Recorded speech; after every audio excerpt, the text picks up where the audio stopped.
하나님 나라 백성의 영적 부흥이라는 그런 제목으로 함께 말씀을 나누고자 합니다. 중국 남북조 시대에 양나라는 그런 나라가 있습니다.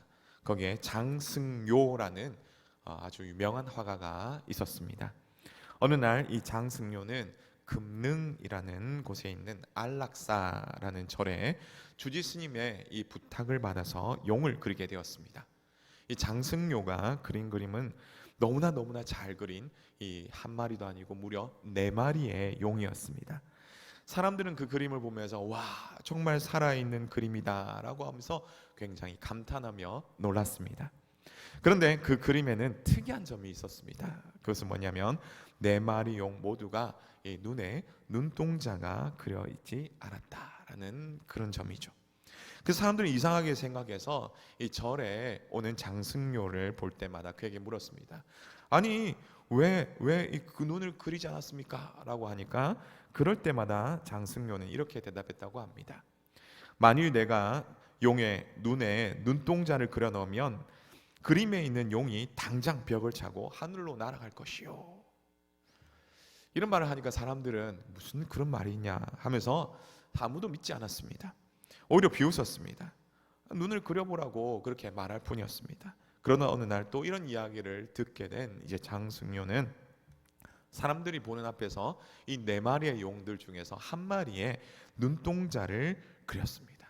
그러자 이 용, 눈동자를 그려진 용이 갑자기 벽을 팍 차고 이 하늘로 올라가는 겁니다. 그때 막 하늘에 천둥이 치고 막 번개가 치고 이러면서 용이 갑자기 벽에서 이 그림이 있던 용이 벽에서 나와서 하늘로 올라갔다라는 그런 이야기입니다. 그러자 그제서 사람들은 이 장승요라는 사람의 이 말을 이렇게 탁 들었고요. 진짜 대단한 실력이다 하면서 그 실력을 칭송했다는 이야기입니다. 이 이야기가 바로 우리가 잘 아는 화룡점정이라는 이 사자성어에 관한 이야기죠. 이 뜻은, 이 화룡점정이라는 뜻은 무슨 일을 하는데 가장 중요한 부분을 완성하여서 일을 마무리해야 한다라는 그런 이야기입니다. 벽에 용 그림을 움직인 것이 어떻게 보면 눈동자를 그리는 것이었다면, 여러분, 완성된 자동차를 가게 하는 것은 뭘까요? 그 속에 있는 기름, 연료겠죠. 그리고 흙으로 빚어진 이 아담이 있습니다. 이 아담이 살아날 수 있는 것은, 바로 생명이 된 것은 하나님의 생기 때문이죠. 어쩌면 오늘 본문에 있는 이 이스라엘의 상태가 눈동자 없는 용의 그림, 그리고 기름 없는 완성된 자동차, 그리고 생기가 없는 흙으로 빚어진 아담의 모습과 같다라는 것입니다. 하나님의 은혜로 주전 537년에 스룹바벨을 중심으로 하여서 이 바벨론으로부터 돌아오게 됩니다. 포로 귀환을 1차 하게 되죠. 하나님의 임재와 다스림의 상징인 이 성전을 건축하게 됩니다. 그때가 언제냐면 성전 건축하기 시작한 때가 주전 536년입니다. 온 지 한 1년 정도 남짓 안에 이제 열심히 성전을 지으려고 시작합니다. 하지만 사마리아 사람들의 방해로 무려 16년이라는 긴 시간 동안에 중단이 됩니다. 그럼에도 하나님의 선하신 손의 도우심으로 말미암아 주전 520년 내에 이제 다시 한번 공사를 재개가 되었고, 공사가 재개되었고요. 그리고 한 4년 후인 주전 516년에 성전이 완공이 됩니다. 1차 바벨론 침공으로부터 1차 귀환에 이르기까지 그 시간이 약 한 70년 정도가 걸렸고요. 그리고 성전이 파괴되는 그 시점으로부터 해가지고 성전이 완공되는 그 시점까지 70년이라는 시간이 걸립니다. 하나님께서 70년 후에 포로로 돌아오게 하겠다는 그 약속이 이루어지죠. 또한 이후에 주전 444년경에 느헤미야가 이제 제3차 포로 귀환을 하게 되는데요. 그때 돌아오면서 성벽을 52일 만에 예루살렘 성을 건축하게, 다시 재건하게 됩니다. 오늘은 그 성이 이제 재건되고 나서 이 상황이죠. 이처럼 하나님의 임재의 상징인 성전이 이 재건이 되었고요. 하나님의 통치의 상징인 하나님의 그 도성, 하나님 나라의 도성 예루살렘이 재건이 되었습니다. 이렇게 외적인 조건들이 다 준비가 되었습니다. 하지만 뭔가가 반듯합니다. 그것이 무엇이냐면요, 바로 하나님의 도성은 준비되었으나 하나님의 백성이 준비되지 않았다는 점이죠. 앞서 말씀드렸지만 마치 눈동자 없는 이 용의 그림, 기름이 없는 잘 만들어진 최신 자동차, 하나님의 생기가 없는 흙으로 빚어진 이 아담의 모습과 같은 그런 모습이었다라는 겁니다. 그러므로 하나님은 총독 느헤미야와 이 학사 에스라를 통해서 하나님의 그 영적인 부흥을 준비하셨습니다. 하나님의 백성의 영적 부흥을 준비하셨죠. 화룡점정과 같은 이 영적 부흥의 이야기가 오늘 본문의 이야기입니다. 여러분, 좀 길었지만 오늘 본문을 읽으실 때에 여러분 마음이 어떠셨습니까? 오늘 우리에게도 이런 영적인 부흥이 있었으면 좋겠다고 느끼지 않으셨습니까? 오늘 말씀을 통해서 포로에서 귀환한 바로 그 이스라엘 백성들에게 어떻게 해서 이 영적인 부흥이 이루게 되었는지 살펴보면서 함께 은혜를 나누기를 원합니다. 그러면 어떻게 해서 영적 부흥을 이루게 되었습니까? 첫 번째는 언제? 바로 하나님의 때입니다. 포로에서 돌아온 이스라엘 백성들이 영적 부흥을 이루게 된 이유는 하나님의 때를 알았기 때문입니다. 요즘 새벽 기도에서 우리 레위기를 살펴보지 않습니까?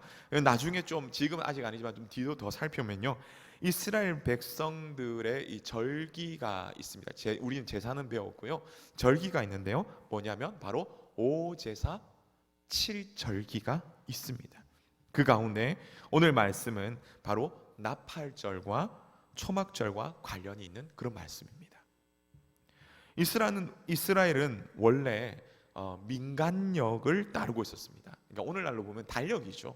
우리도 맞죠? 1월부터 12월까지 이렇게 있지 않습니까? 민간력 이제 1월입니다. 1월. 이 1월은요, 새해인데 우리가 쓰는 양력, 달력 있지 않습니까? 이것과는 좀 차이가 납니다. 이 사람들이, 이스라엘 백성들이 민간에서 쓰는 1월은요, 우리나라 쓰는 달력의 9월과 10월에 해당됩니다. 이때 가나안 땅은 그럼 어떠냐면 건기, 비가 안 오는 건기가 끝나고 이제 우기, 비가 오는 우기가 시작이 됩니다. 생명이 다시 살아나는 때이죠. 이스라엘 백성들은 이때를 어떻게 생각했냐면, 하나님께서 아담을 만드신, 창조하신 날이 이때쯤이다 라고 그렇게 생각했습니다. 그래서 이스라엘 사람들은요, 뿐만 아니라 사실 고대 근동에서도 비슷하게 사용을 했는데, 이때를 자기들 민간력 1월을 새해, 즉 설날로 이렇게 정했습니다. 하지만 이후에 출애굽 사건을 통해서 하나님께서는 민간력 7월입니다. 그러니까 1월이, 이스라엘 백성들의 1월이 이쯤이라면 민간력 7월은 한 요쯤 되겠죠. 이때쯤을 다시 새롭게 출애굽을 통해서 새해로 선포하게 되죠. 이것을 성경력이라고 얘기를 합니다. 6월절이 새로운 달이 됩니다. 근데 이때가 언제냐면 양력으로 한 3, 4월 정도가 되게 됩니다. 하지만 사람들은요, 여전히 이렇게 하나님께서 새로운 달을 시작으로 뒀지만 평소 때 이렇게 농사를 짓고 하기 때문에 이때를 민간력을 자기들의 기본적인 달력으로 뒀습니다. 그래서 이때를 계속 사용하고, 이 달력을 사용하고 있었는데요, 하나님은 이들이 이것 사용하는 것, 하나님 7월을 다시 1월로 해가지고 하나님의 달력을 새로 주셨음에도 불구하고 사람들이 이 달력을 쓰는 것에 대해서 그냥 알겠다, 써라. 그런데 이 날을 그대로 그냥 주시면서, 기억해 주시면서 귀한 날로 주셨죠. 그때가 언제냐면 아까도 말씀드렸지만 이때 나팔절이 있습니다. 민간력 1월에 나팔절이 있습니다. 성경력은 보면 7월인데요, 이때가 나팔절이 있습니다. 그리고 대속죄일이 있습니다. 그리고 이때에 초막절이 있습니다. 자, 그러면 나팔절, 나팔절은 어떤 날입니까? 레위기 23장 24절에서는 이렇게 말합니다. 이스라엘 자손에게 말하여 이르라. 일곱째 달 곧 그 달 첫날은 너희에게 쉬는 날이 될지니 이 날은 나팔을 불어 기념할 날이요 성회라. 아멘. 아까도 이게 좀 헷갈리시죠? 그러니까 이때는 성경력으로 하나님께서 말씀하신 겁니다. 그러니까 이 민간력의 7월이 성경력의 1월을 보니까 이 성경력으로 일곱째 달은 민간력으로 첫째 달입니다. 네, 이렇게 아시면 되겠습니다. 좀 어렵지만 이렇게 보시면 이해하기 좀 쉬울 수도 있겠습니다. 어쨌든 이 나팔절에 대해서 특별하게 말하고 있지는 않습니다. 그러기에 나팔에 대해서 말하는 부분인 민수기 10장 1절에서 10절 말씀을 참조하면 참 좋을 것 같습니다. 그래서 민수기 10장 1절에서 10절까지를 보면요, 나팔의 용도가 어떻게 쓰느냐 할 때 이 이스라엘 백성들이 나팔을 이렇게 푹 하고 붑니다. 그러면 이스라엘 백성들이 모여라 혹은 얘들아 흩어져라 이 이야기입니다. 그리고 또 푹 불 때 물론 뭐 나팔 종류도 좀 다르긴 하고 이렇게 하지만 푹 불 때 얘들아 출발하자, 얘들아 멈춰라, 이렇게 이렇게 모이고 흩어지고 그리고 출발하고 멈추고 이런 것들을 이야기해 줄 때 나팔을 이용했습니다.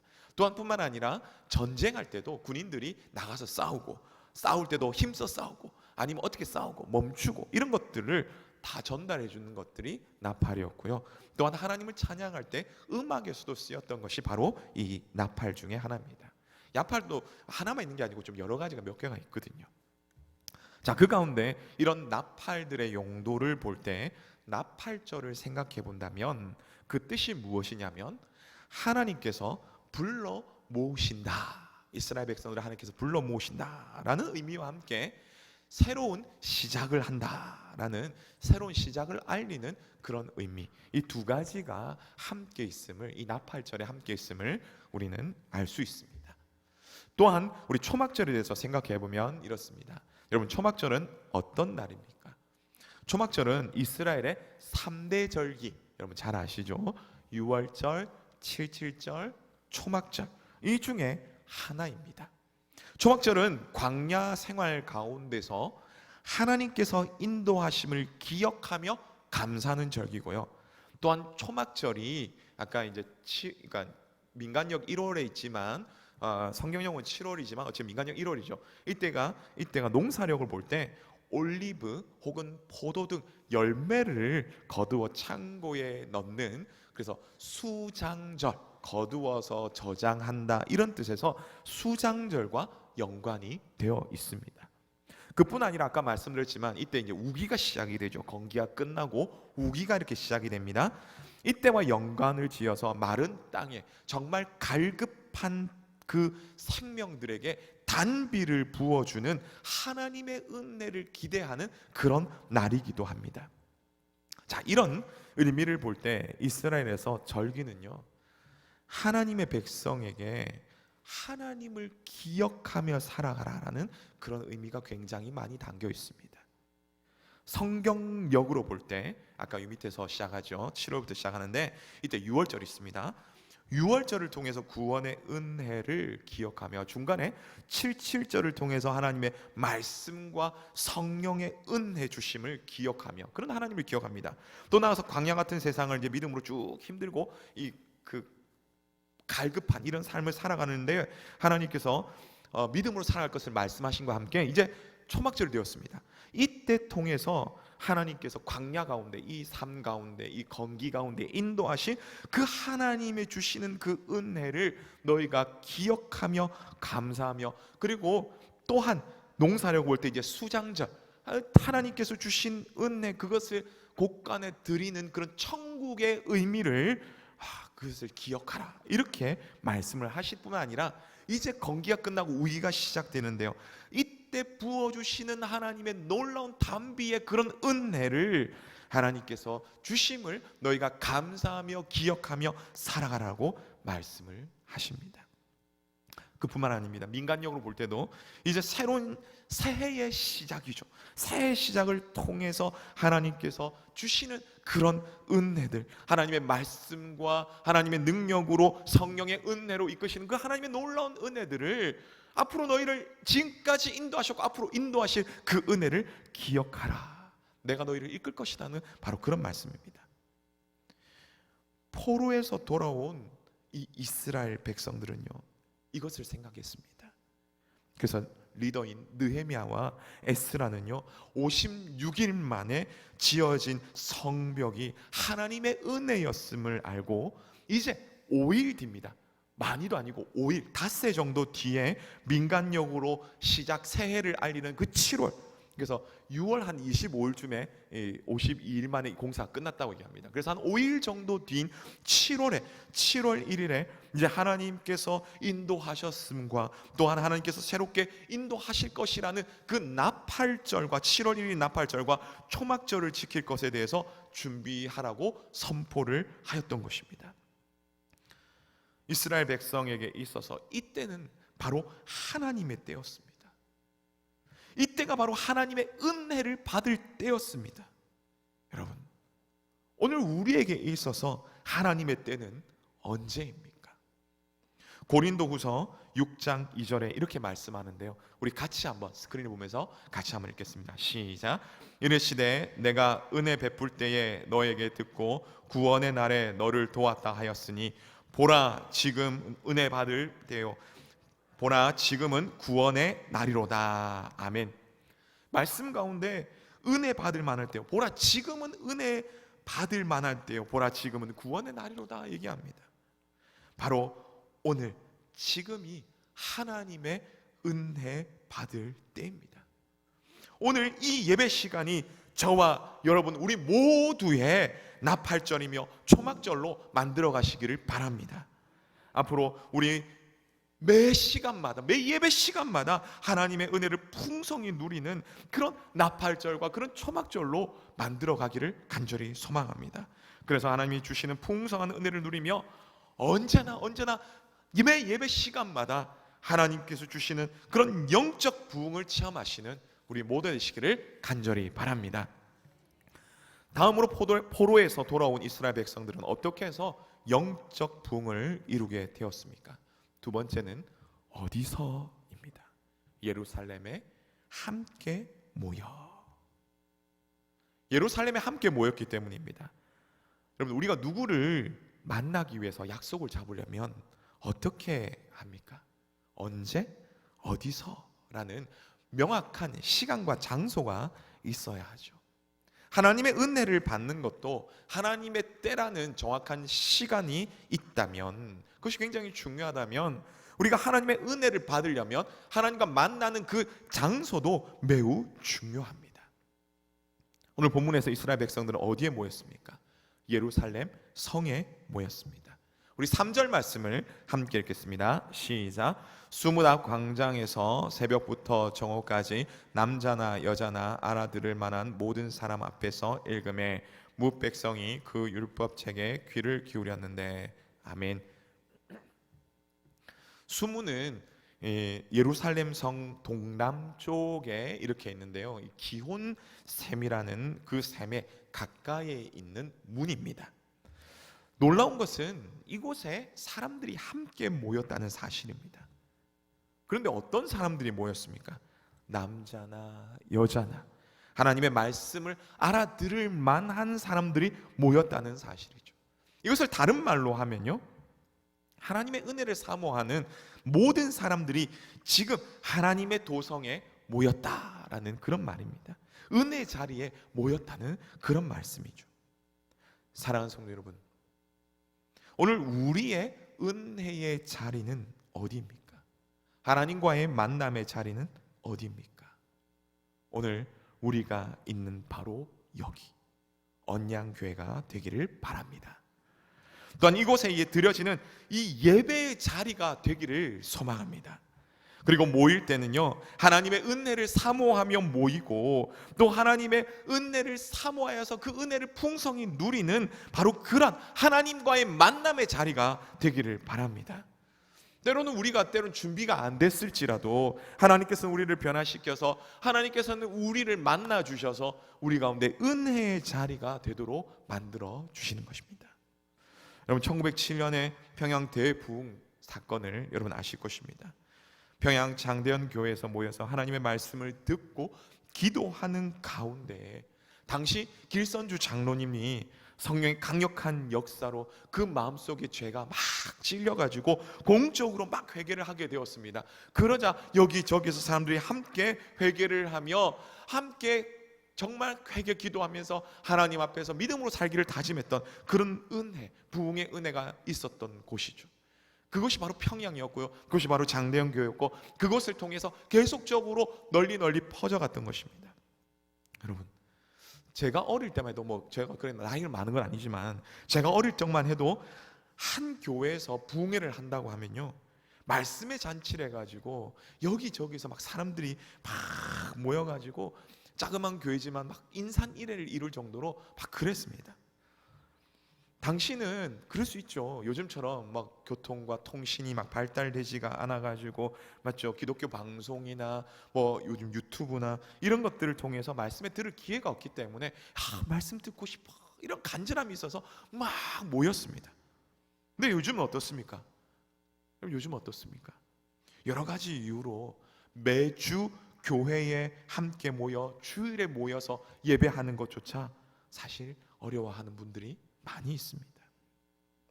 주일에 우리 사도신경에 대해서 말씀을 듣고 있지 않습니까? 그 가운데서 어떻습니까? 우리는 예수 그리스도를 머리로 한 교회입니다. 거룩한 공동체죠. 거룩한 공동체입니다. 함께 모여야 됩니다. 몸에 우리가 하나로 붙어 있어야 하는 것입니다. 그것도 아무 때나 막 붙어 있는 게 아니라 제자리에 붙어 있어야지 정상적인 몸이 되죠. 예수님의 은혜가 주어진 그 자리, 예수님의 그 생명이 주어지는 그 자리에, 하나님의 은혜가 부어지는 그 자리에 우리가 함께 해야 됩니다. 그럴 때 하나님께서 주시는 영적인 부흥을 누릴 수 있는 것입니다. 여러분, 함께 모임으로 은혜 자리를 사모하심으로 하나님의 풍성한 은혜를 누리시는 우리 모두 되시기를 간절히 바랍니다. 마지막으로 포로에서 돌아온 이스라엘 백성들은 어떻게 해서 영적 부흥을 이루게 되었습니까? 마지막 세 번째는 무엇을? 말씀을 통해 하나님의 은혜를 통해서 이루게 되었습니다.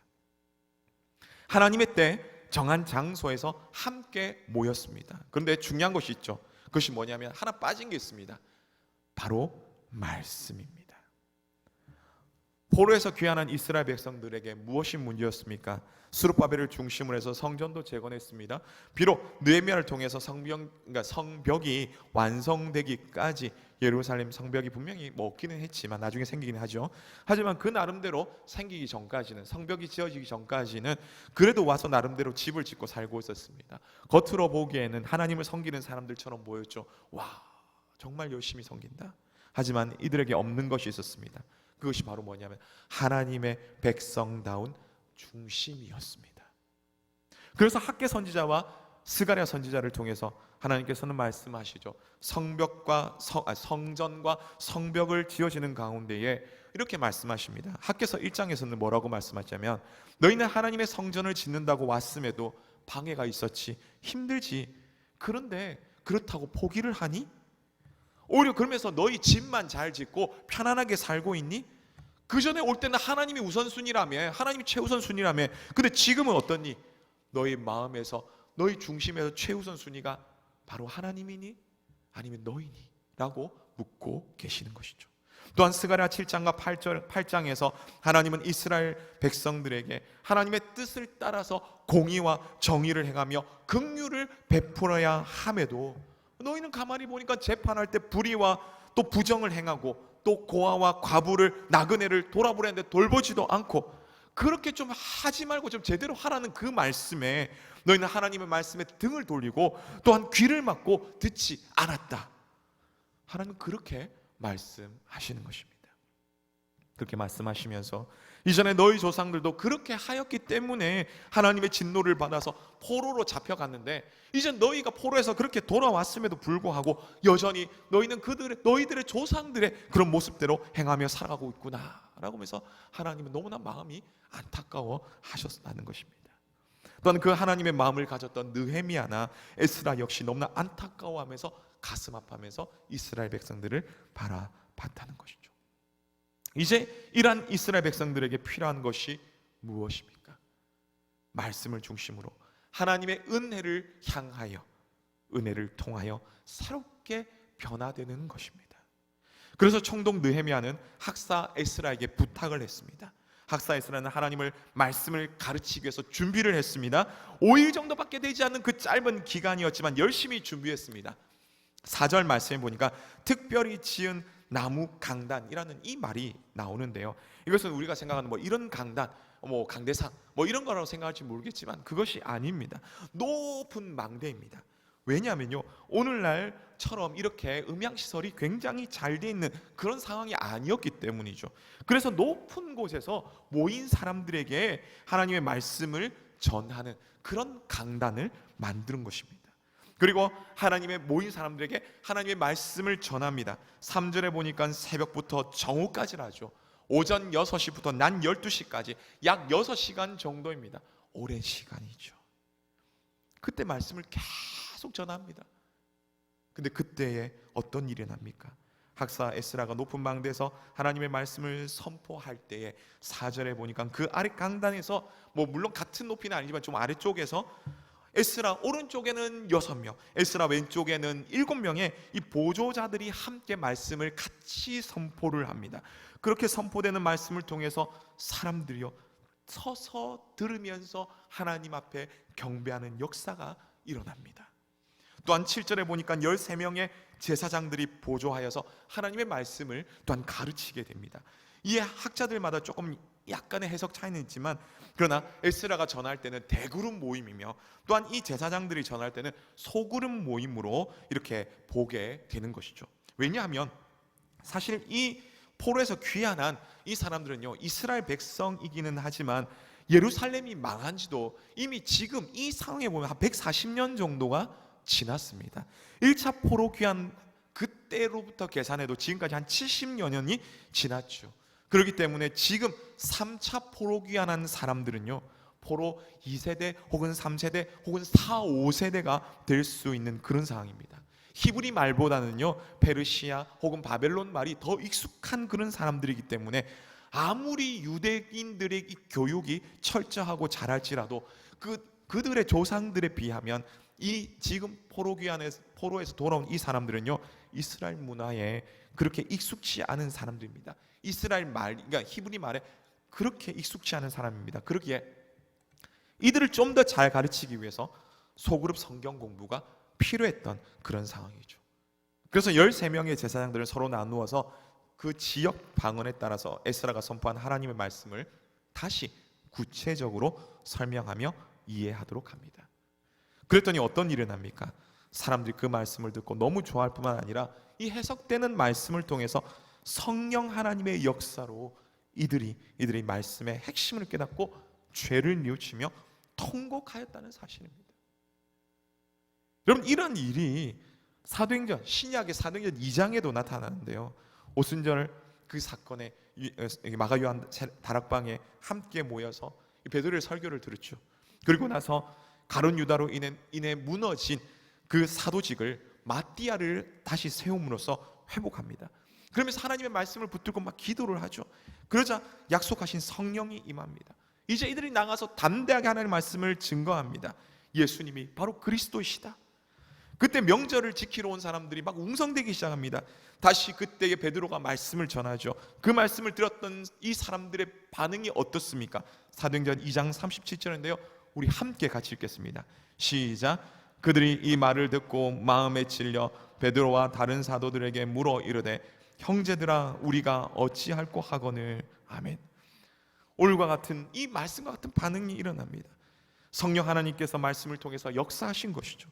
그런데 신약에서 이 사건 하나로만 일어나는 것이 아니라 계속해서 이어집니다. 사도행전 2장에서 임하셨던 성령께서 또 4장에서 충만히 또 임하시는데요, 사도행전 4장 31절입니다. 제가 읽겠습니다. 빌기를 다음에 모인 곳이 진동하더니 우리가 다 성령이 충만하여 담대히 하나님의 말씀을 전하니라. 아멘. 그런데 이와 비슷한 사건이 또 오늘 본문에서도 일어나죠. 앞서 말씀드렸듯이 7월에 있는 이 나팔절 초막절은 민간력으로 시작하는 이 한 해의 시작과 광야에서 도우셨던 그 하나님을 묵상하는 절기뿐만 아니라 농사력이나 이 성경력으로 볼 때 추수와 관련되어 있는 저 천국을 소망하는 그런 절기이기도 하고요. 또한 요한복음 7장 우리 보면요, 예수님께서 이 절기 때 이렇게 말씀합니다. 7장 37절 39절 37절 39절을 우리 한 목소리로 같이 읽겠습니다. 시작. 명절 끝날 곧 큰 날에 예수께서 서서 외쳐 이르시되 누구든지 목마르거든 내게로 와서 마시라. 나를 믿는 자는 성경의 이름과 같이 그 배에서 생수의 강이 흘러나오리라 하시니 이를 그를 믿는 자들이 받을 성령을 가르쳐 하신 말씀이라. 예수께서 아직 영광을 받지 않으셨으므로 성령이 아직 그들에게 계시지 아니하시더라. 아멘. 여기서 나오는 명절이 언제냐면 초막절입니다. 이스라엘 기후를 보면요, 아까도 말씀드렸지만 건기를 지나고 우기가 들어오는데 메마른 건기를 떠나서 이제 우기로 접어들 때가 바로 초막절, 이때 주변입니다.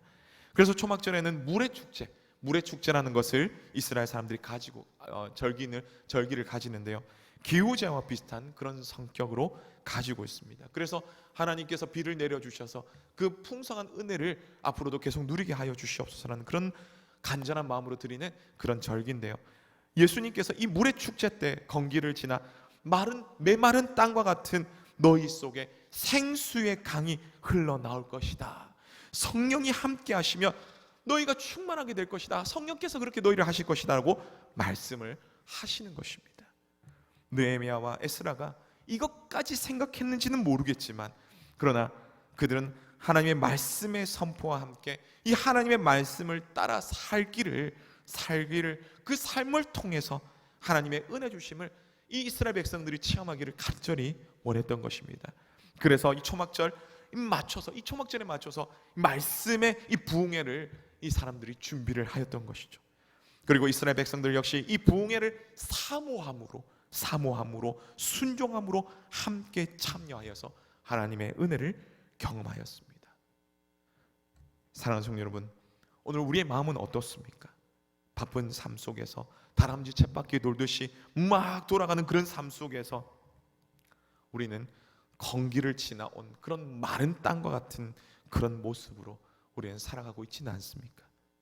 교회 다니고 예배는 드리며 봉사는 하는데 마치 성전은 이렇게 지어져 있고 성벽은 지어져 있어서 하드웨어 이 겉모습은 다 갖춰져 있는데 정작 그 소프트웨어 그 중심에 하나님의 은혜를 경험하지 못하고 말씀의 기쁨이 없이 신앙생활인지 종교생활인지 구별하지 못하고 우리는 살아가고 있지 않냐는 것입니다. 오늘 우리 가운데 그런 모습이 있다면 하나님의 때에 함께 모여서 말씀과 기도로 성령의 은혜를 구하며 나가는 우리 모두 되시기를 간절히 바랍니다. 이것은 단순히 부흥회 때나 수련 때만 이것이 아니죠. 우리의 부흥회는, 우리의 은혜 때는 바로 매주일 예배며 매일의 기도의 장소이며 하나님을 묵상하는 시간임을 기억하시기를 바랍니다.